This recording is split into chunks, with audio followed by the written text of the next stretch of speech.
마귀는 예수님께 40일 동안 금식한 예수님께 나와서 시험을 하죠. 그게 바로 마태복음 4장 내용인데요. 공생의 사역을 시작하시기 전에 광야에서 40일 동안 금식하십니다. 금식하시고 시험을 하는데 시험하는 자가 와서 이르되 얼마나 허기지시겠어요. 40일 동안 금식했는데 돌로 떡덩이를 만들어 먹으라 라는 이야기를 해요. 그러면서 그 앞에 단서를 붙이겠죠. 네가 만일 하나님의 아들이며 이런 거야. 네가 만일 하나님의 아들이거든 명예서 이런 기적할 수 있잖아. 돌들을 떡덩이로 만들어서 먹으라는 것입니다. 시험이에요. 마귀는 예수님께 네가 만일 또 이어서 또 나오죠. 네가 만일 하나님의 아들이어도 똑같이 또 시험을 해요. 네가 만일 하나님의 아들이어든 성전에서 뛰어내려라. 그러면 주의 천사들이 너를 상하지 않게 봐줄 거 아니냐? 라는 것입니다. 하지만 예수님께서는 자신이 하나님의 아들이신 것을 증명하기 위해서 여러분 마귀가 요구한 어떤 시험에도 응하시지 않으셨어요. 돌을 들어서 떡덩이로 만들어서 드시지도 않고 성전에서 뛰어내리시지도 않으셨어요. 그 이유는 예수님께서 하나님의 아들로 증명되어야 할 사건은 돌을 들어서 떡덩이로 만들거나 혹은 성전에서 뛰어내리는 그것으로 당신이 하나님의 아들이심을 증명하는 것이 아니라 예수님의 죽으심과 부활을 통해서 증명되셔야 했기 때문입니다. 여러분, 마귀는 예수님의 부활이 얼마나 큰 표적인지 너무나 잘 알고 있어요. 그래서 할 수만 있으면 부활의 표적보다 다른 신비한 체험이나 기적이 더 큰 표적인 것처럼 우리를 자꾸 속입니다.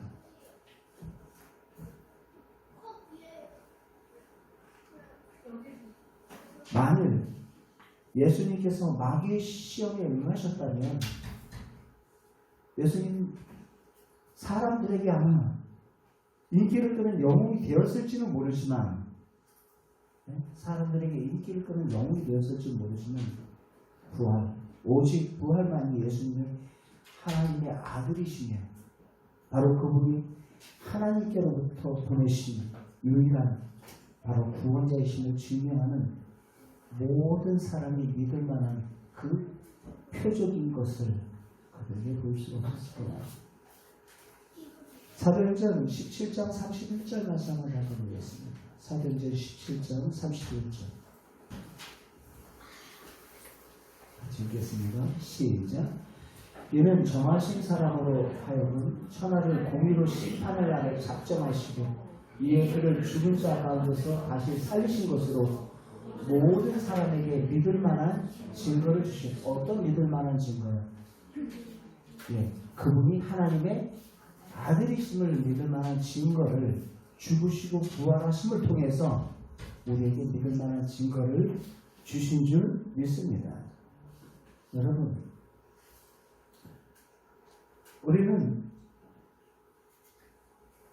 우리가 예수님을 나의 주 나의 하나님으로 믿는 것은 그분이 이 땅에 살면서 많은 기적을 행했기 때문이 아닙니다. 그분이 부활하셨기 때문이에요. 오늘도 부활하셔서 사망 권세를 이기신 예수님을 의지하는 지금도 부활하셔서 살아계시다라는 것을 우리는 믿고 따르는 사람들이 우리 크리스천들 아닙니까? 2000년 전에 죽으시고 끝나신 그분이 아니라 지금도 부활하셨다라는 것은 지금도 어떻다라는 거예요? 살아 계시다라는 거예요. 지금도 살아 계시다라는 거예요.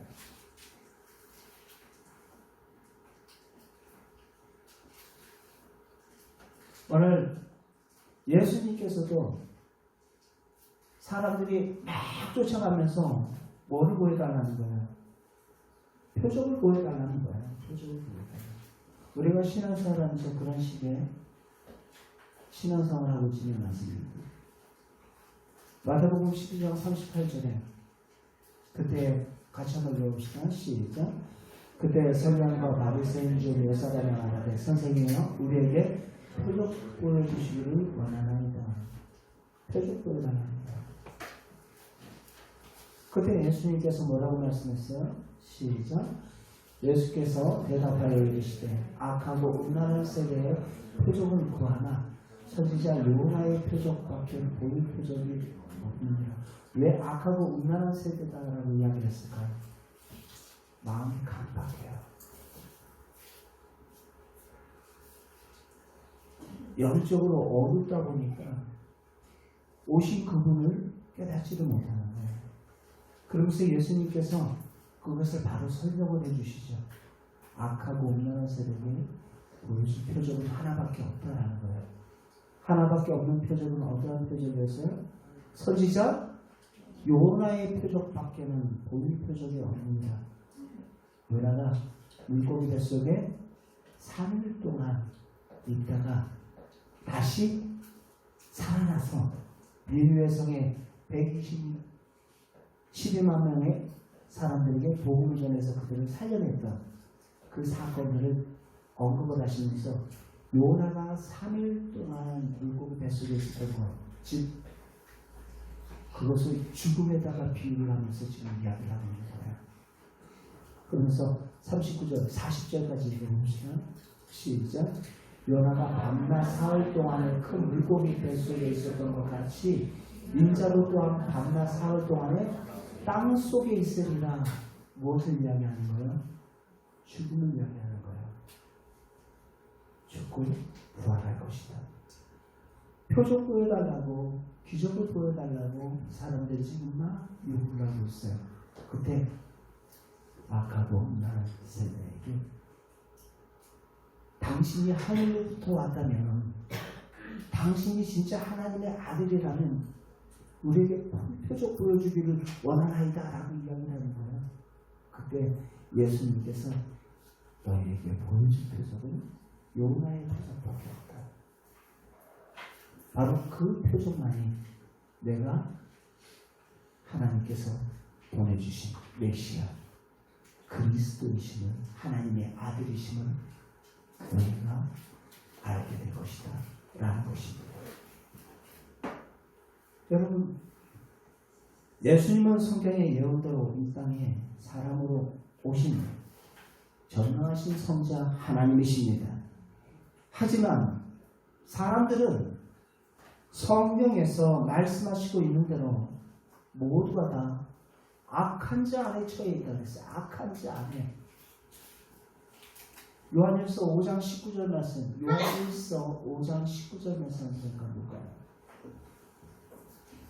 악한 자 안에 처해 있기 때문에 다 어둠인 거예요. 어둠 속에서 헤매이고 있는 거예요.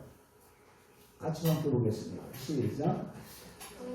또 아는 것은 우리가 하나님께 속하였고 온 세상은 악한 자 안에 처해져 있다라는 거예요. 온 세상이 악한 자 안에 처해 있다. 온 세상이 뭐다라는 거예요? 어둠이다라는 거예요. 어둠이다. 어둠인데 이 어둡기 때문에 메시아가 오셨음에도 불구하고 알아채리지를 못해요. 알아채리지를 못해요. 이 땅에 사람의 몸을 입고 오신 그 성자 하나님을 알아볼 수가 없었던 것입니다. 그래서 요한복음 1장 5절 말씀에 뭐라고 얘기해요? 요한복음 1장 5절에 빛이, 참빛 대신 예수님께서 빛이 어둠을 비치되 어둠이 깨닫지 못하니라 라고 이야기해요. 온 세상이 악한 자 안에 처해 있으니까 어둠이 뭐예요? 그리고 요한복음 1장 10절 말씀에는 뭐라고 이야기를 합니까? 그가 세상에 계셨으며 세상은 그로 말미암아 지음바 되었는데 세상이 그를 어떻게요? 알아보지 못했다. 할아버지 못했다. 왜요? 왜 그렇죠? 세상은 무엇이기 때문에? 어둠이기 때문에. 악한 자 안에 처했기 때문에, 바로 세상의 어둠이기 때문에, 바로 참빛으로 오신 예수 그리스도를 알아보지 못했던 거예요. 자기 땅에 오매 자기 백성이 그를 영접치 아니하고 라고 말씀을 하고 있는 것입니다. 그래서 예수님께서는 수많은 기적과 표적을 통해서 자신이 성경에 예언된 그리스도이시며 바로 하늘에서 내려온 성자 하나님이심을 나타내 보이셨지만 사람들의 관심은 오히려 예수님께 행하신 표적이 있었지 정작 그 예수님이 누구신지에 대한 큰 관심은 없었다라는 거예요. 표적 보여주시기를 요구했지 그분이 누구신지를 그들에게는 관심이 없었어요.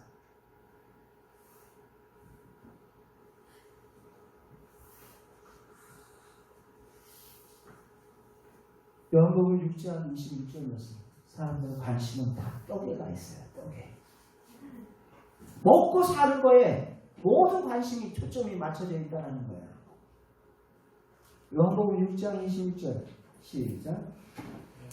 예수께서 대답하여 이르시되 내가 진실로 진실로 너희에게 이르노니 너희가 나를 찾는 것은 표적을 본 까닭이 아니요 떡을 먹고 배부른 까닭이로다. 이 말씀을 언제 하셨냐면 오병이어의 역사 5,000명을 먹이시고 12강수의 떡을 그리고 물고기를 남긴 그 사건 있죠. 그 사건 이후에 사람들이 누구를 찾기 시작해요? 예수님을 찾기 시작해요. 저것만 있으면 우리는 굶어 죽는 거 해결되겠구나. 굶어 죽지 않겠구나 라는 거예요. 먹고 사는데 온통 이 세상 사람들 가만히 보세요. 바쁘게 사는 이유가 뭐예요? 떡 때문이에요. 오늘 제목이 뭐예요? 떡에 섞지 마세요. 떡에 섞지 마세요.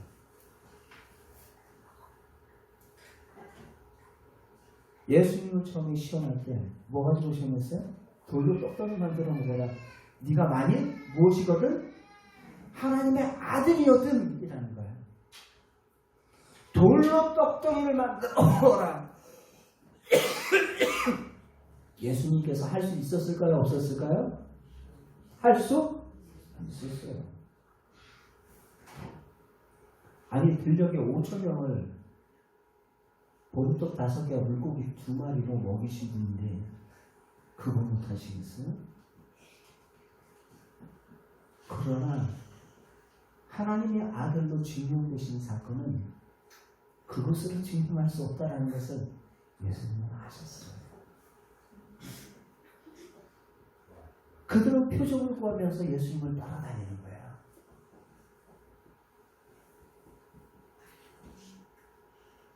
그 광야와 같은 들녘에서 예수님을 찾아요. 오늘날 그리스도인들도 예수님 찾아요. 어떠한 이유로 찾습니까?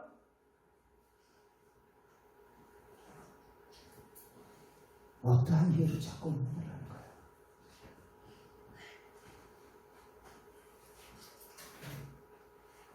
너희가 나를 찾는 것은 표적을 보는 까닭이 아니라 떡을 먹고 배부른 까닭이로다. 자신의 욕구, 자신의 욕망, 자신의 욕심을 채우기 위해서 누가 필요한 거예요?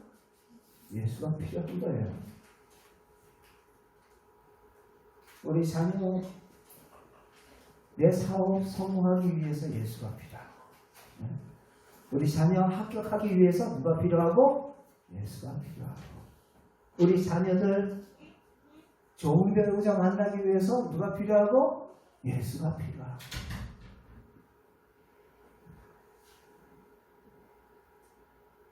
우리의 가난한 우리의 가정, 하나님께서 좀 부유하고 윤택하게 하기 위하여서 누가 필요하고? 예수가 필요하고. 정작 그분이 누구신가에 대해서는 관심이 없어요. 어느 날 신앙생활 하면서 여러분 좀 냉정하게 나의 모습을 한번 돌아보세요.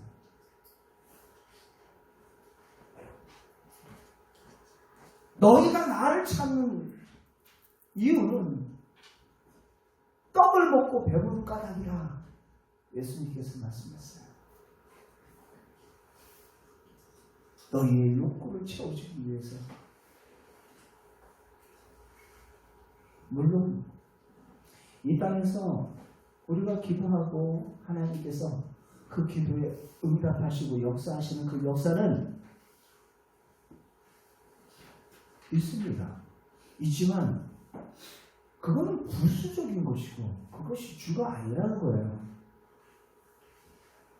사람들이 기다렸던 메시아는 자기의 필요를 채우고 자신의 삶의 문제를 해결해 줄 수 있는 메시아를 기다리고 있었던 것입니다. 그래서 사람들은 더욱더 예수님께 무엇을 구해요? 표적을 구해요. 표적을 구했고 그렇게 표적을 행하신 예수님을 억지로 무엇 삼으려고 했어요? 오병이어 사건 때 보세요. 예수님을 왕 삼으려는 거예요. 왕 삼으려는 그 순수한 목적이 아니라 마치 알라딘의 램프의 요정 지니를 부르는 것처럼 내 소원을 들어달라는 거예요. 그거와 세상 종교, 세상 여타의 그 샤머니즘적인 그런 종교가 뭐가 다르냐라는 거예요. 기독교가.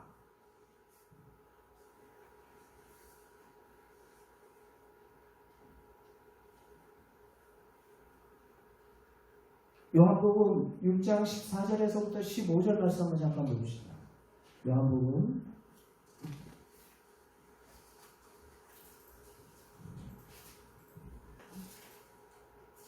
6장 14절 15절 같이 읽겠습니다. 시작. 오병이어의 떡을 먹었던 사람들을 이야기하는 거예요. 그 사람들이라는 것은 시작.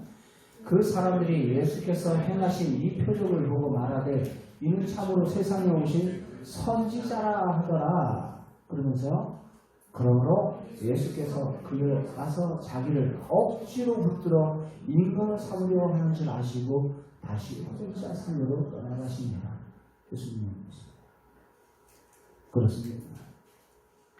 하나님께서는 사람의 마음이 완악하고 간교하여서 예수님께서 행하신 수많은 그 기적을 통해서 사람으로 오신 예수님은 창조주 하나님으로 믿고 그분께 굴복하지 않는다는 것을 아셨어요. 그들이 따르는 이유는 오로지 결국에는 그분을 따르는 것이 아니라 나를 위해서 그분이 뭐 한 거예요? 필요한 거예요. 나를 위해서. 그분이 목적이 아니라 그분이 수단이에요. 수단. 우리가 신앙생활을 하면서 그분을 수단으로 생각하면 큰일 납니다. 그분은 수단이 아니에요. 그분은 우리의 삶에 바로 목적이 되시는 줄 믿습니다. 죽으시고 부활하신 그분은 이제 그전까지는 내가 나를 위해서 살았던 그러한 인생의 시간이었다면 그 예수님을 진정으로 만난 사람은 그 삶이 기준이 이제 바뀌게 돼버려요. 고린도후서 말씀 잠깐 봅시다. 고린도후서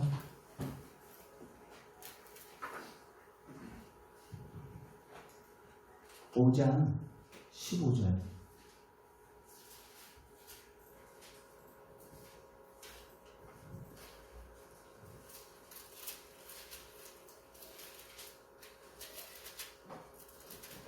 오장 14절 15절 읽을까요? 14절 제가 읽을게요. 그리스도의 사랑이 우리를 강권하시는보다 우리가 생각하건대 한 사람이 모든 사람을 대신하여 죽었은즉 모든 사람이 죽은 것이라. 15절 시작. 모든 사람을 대신하여 죽으심으로 살아있는 자들과 자신을 자신을 제하지 않고 오직 그들을 대신하여 죽었다가 다시 살아나시기 위하여 살게. 아멘. 앞에 인칭대명사 그가, 여기서 그가라는 이 그는 누구를 가리킬까요? 예수님을 가리켜요. 예수님이 모든 사람을 대신하여 십자가에 죽으시니 이제 살아있는 자들로 하여금 다시는 우리를 자신을 위해서 살지 않고 오직 우리를 대신하여 죽었다가 다시 살아나신 바로 그분 예수를 위하여 살게 하려 하시는 줄 믿습니다. 우리의 삶의 수단이 아니라 그분이 목적이었어요. 공부하는 이유도 그분의 무엇을 위해서? 무엇을 위해서요? 학생들 대답해요. 무엇을 위해서요? 영광을 위해서. 여러분들이 사업하는 이유도 무엇을 위해서요? 하나님의 그냥 영광을 위해서 그렇게 얘기하는데요. 나를 위해서 죽었다가 다시 살아나신 예수의 영광을 위해서요. 그 전까지는 나를 위하여 살았던 그러한 존재가 이제 나를 위해서 죽었다가 살아나신 그분을 위해서 살게 하려 하십니다. 내가 직장 생활하는 이유도 바로 그 때문이에요. 나의 존재 이유도 바로 그 때문인 줄 믿습니다. 이것을 분명하게 하지 않으면 우리는 우리의 삶을 내가 주인되어 살아갈 수밖에 없는 거예요. 오후 예배 말씀 잠깐 언급하겠지만 거짓된 믿음과 가짜 믿음과 진짜 믿음의 차이가 뭔지 아세요? 가짜 믿음은 여러분들 자기가 가짜 믿음은 나로부터 나오는 믿음이에요. 나로부터 나오는 믿음. 내 감정과 기분에 따라서 믿습니다 한다고 해서 그 믿음이 생기는 게 아니에요. 내 신념이 믿음이 아니라고요. 주여 주여 하는 자마다 다 천국에 들어갈 것이 아니다라고 마태복음 7장에 말씀을 하고 있지 않습니까? 진짜 믿음은 하나님으로부터 나오는 믿음이에요. 가짜 믿음은 누구로부터 나온다고요? 나로부터. 내 확신, 내 생각, 내 느낌, 내 감정. 어느 때는 구원받은 것 같다가도 어느 때는 구원을 받지 못한 것 같고 그게 다 뭐예요? 나의 상태에 따라서. 그러나 진짜 믿음은 하나님께로부터 나오는 믿음. 하나님께서 보내주신 그 하나님의 한 의 대신 예수 그리스도 그분께서 우리의 죄를 위해서 죽으시고 부활하신 역사적인 사실을 믿는 그 믿음.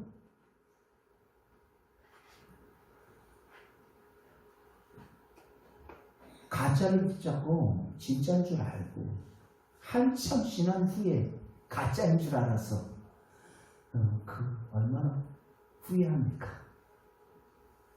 진짜인 줄 알고 자기가 붙잡은 신앙이 진짜인 줄 알고 막 열심히 쫓았는데 가짜야. 내가 주인 돼서 산 시간들.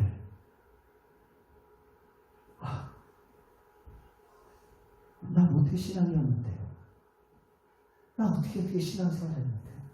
나 선지자 노릇도 하고 11조도 하고 뭣도 하고 헌금도 하고 봉사도 하고 뭣도 하고 7장에 나오잖아요. 마태복음 7장에. 그때 주님께서 천국문 앞에서 너희는 누구냐? 불법을 행하는 자야. 너희는 누구냐? 주님의 이름으로 한다고 말은 했지. 정작 누구를 위해서 살았어요? 자기를 위해서 살았어요. 자기가 주님을 위해서 살아가는 그 인생들. 모든 삶의 중심이 누가 돼 있어요? 자기가 돼 있어요. 고린도후서 5장 15절 말씀에서 언급하고 있는 것처럼 이제 나를 위해서 사는 것 아니라 나를 위해서 죽었다가 살아나신 예수를 위해서 사는 존재가 바로 크리스찬들인 줄 믿습니다.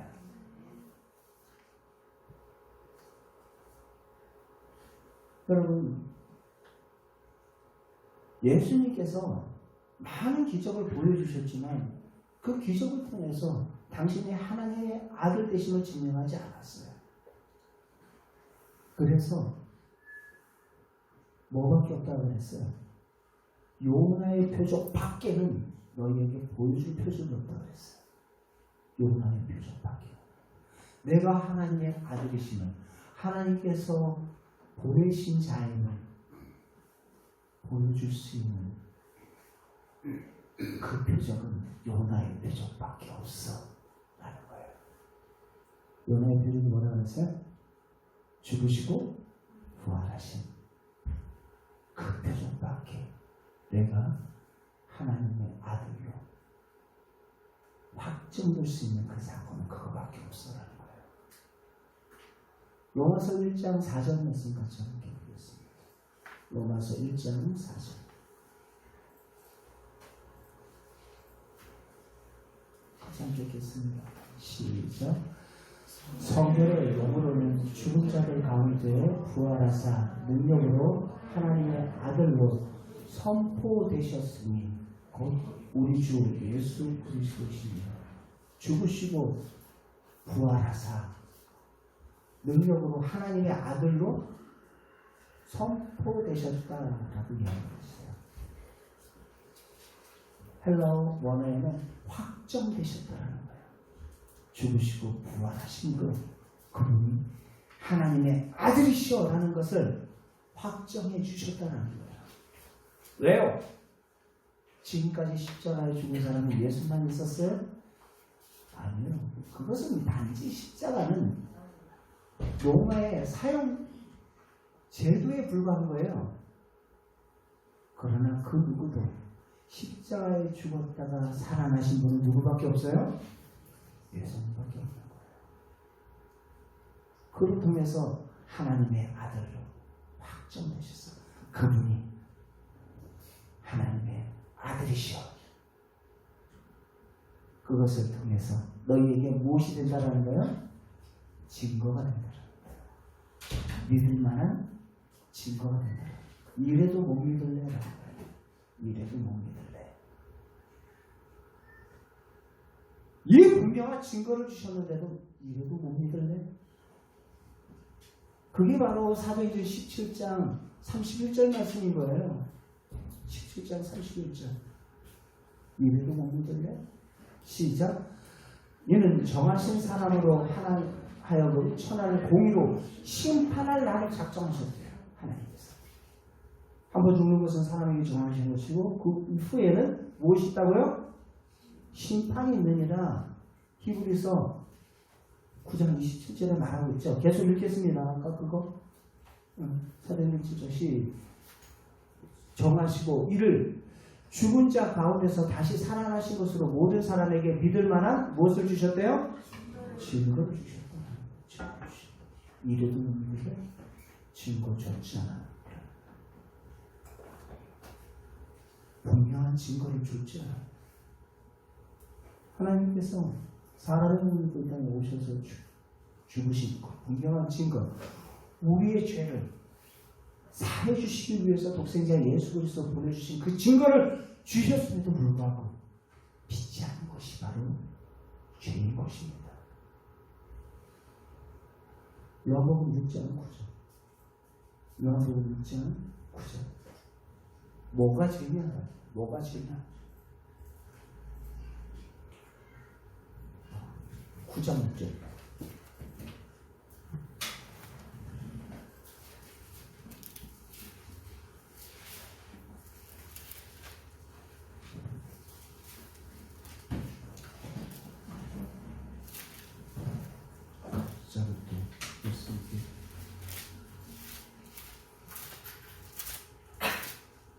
마태복음입니다.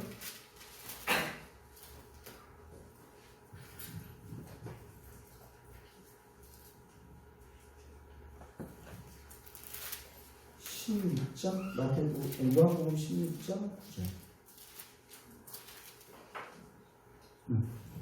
요한복음 16장 9절. 같이 한번 보겠습니다.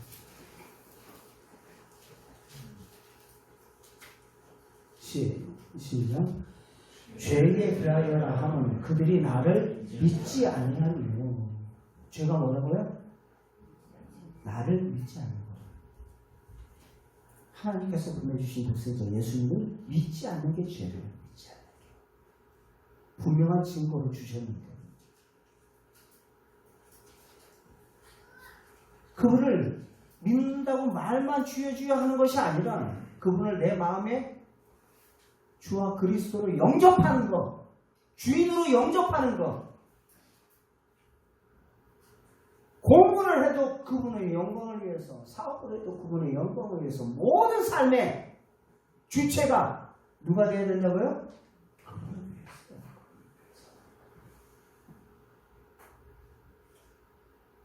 자녀들을 양육함에 있어서도 마찬가지예요. 내 새끼니까 내 마음대로 해도 된다? 아니요. 하나님께서 잠시 이 땅에서 내게 맡겨주신 태의 열매예요. 하나님의 자녀예요. 내 마음대로 가르치고 내 마음대로 양육하고 하는 게 아니에요.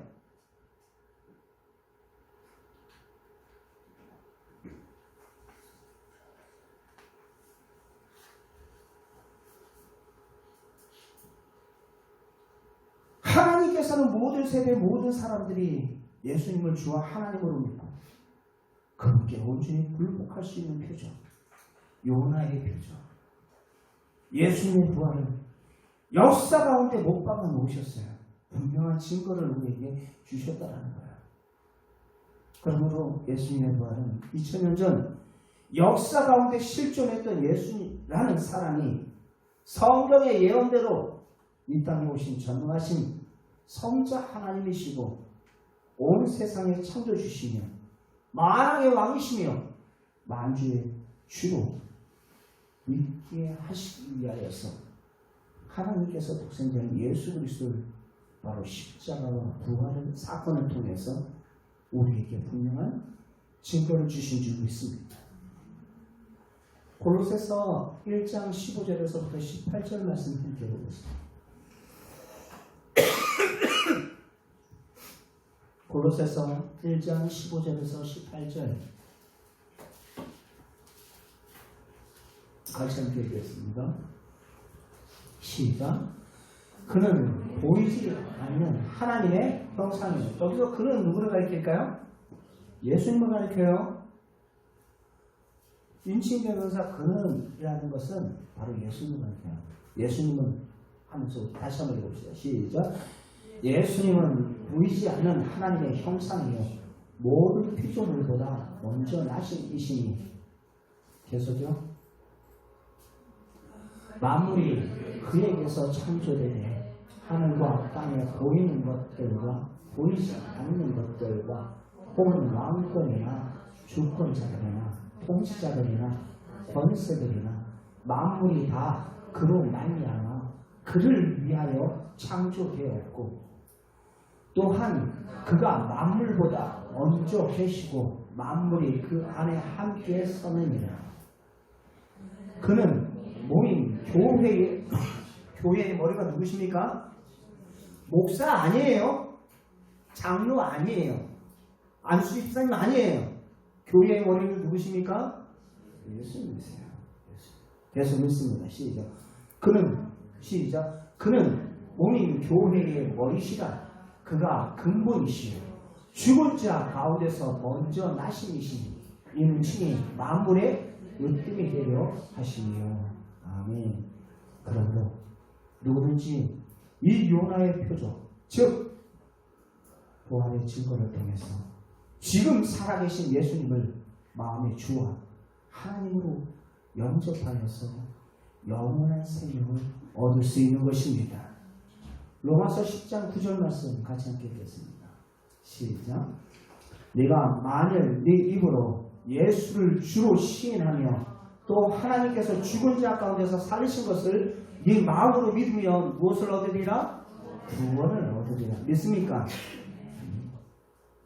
이제 우리의 삶의 목적은 이 땅에 무엇을 구하기 위해서 사는 전체가 아니다라는 거예요? 떡에 속지 마시라는 거예요. 떡에 속지 마시라. 그것을 먹고 배부른 까닭에 예수님을 따르지 말라고요. 오늘도 요나의 표적, 부활의 증거로 나의 필요를 채우기 위한 수단으로 예수님이 아닌 나의 본래의 주인이시며 또 하나님이셨던 바로 예수님께 온전히 굴복하여 우리의 삶 속에 그분께서 주인으로 자정하시고 그분 안에서 참된 자유와 기쁨을 신앙의 그 기쁨과 있든지 가난하든지 그분 안에서 자족해 하며 기쁨을 누리며 세상이 빼앗을 수 없는 그 기쁨을 그 평강의 왕이 내 안에 자정하시기 때문에 어떤 풍랑이 몰아닥친다 할지라도 그 뺏을 수 없는 그 평강을 누리며 살아가는 우리 사랑 충만한 교회 모든 지체 여러분들 우리 각 가정들 되시길 주의 이름으로 축원드립니다.